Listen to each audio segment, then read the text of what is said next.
की बात आएगी। अभी कुछ दिन पहले मुझे कोई माता मिली, बहुत बुरी स्थिति, चलना फिरना मुश्किल। वो आई फल लड़खड़ाते हुए बहुत देर तक पहुंची। जब बहुत देर तक हमारे पास पहुंची, हाँफते हाँफते उसने बहुत देर बाद एक प्रश्न किया। समझने में मुझे बहुत टाइम लगा।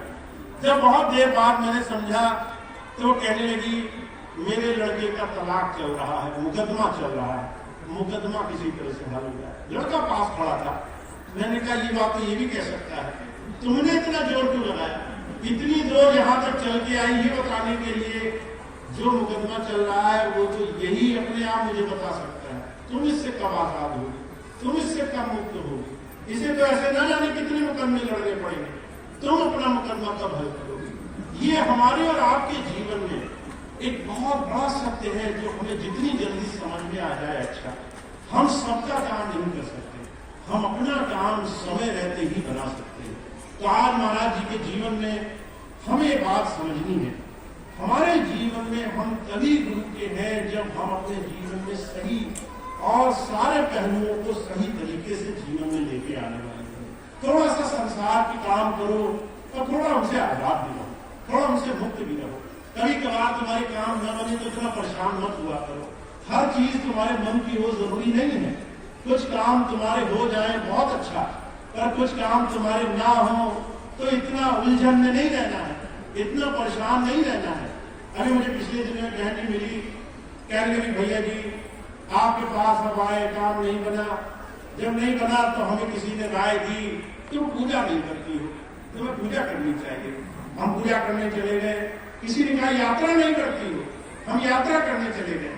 किसी ने कहा तुम अलग अलग जगह जा करके अलग अलग तरह तरह के अपने जीवन में अनुष्ठान नहीं करती हो, हम अनुष्ठान करने लगे।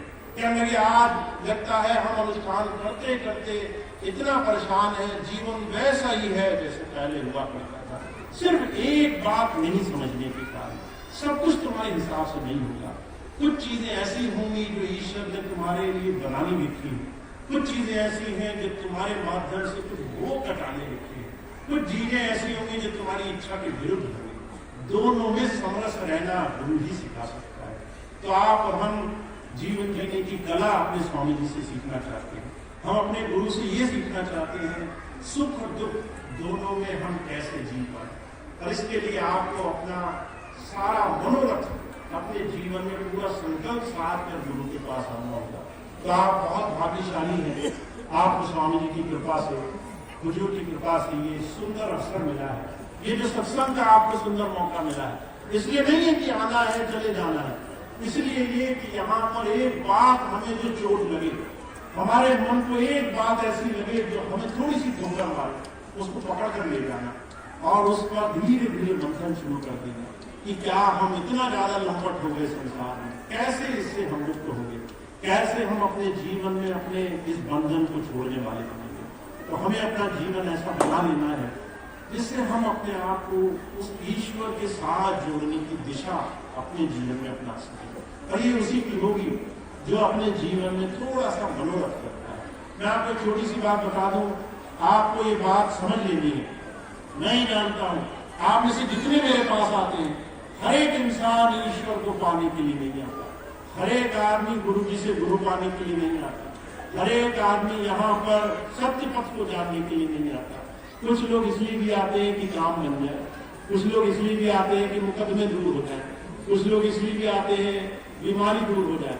अभी कुछ लोग ऐसे हैं जो किसी की सुनी सुनाई में आते हैं। किसी ने कहा वहां चलो बड़े चमत्कारी बाबा है, आप फौरन चले आओगे, और यहाँ आकर के आपकी पहली चीज क्या होगी कि बाबा जी पहले हमारा काम बना दो, पहले हमारा काम बनेगा तब हम वापिस आएंगे। तो हुजूर एक बात कहा करते थे कि मैं ईश्वर भक्ति के लिए जीवन में जो साधना गुरु सिखाना चाहता हूँ एकदम अलग चीज है।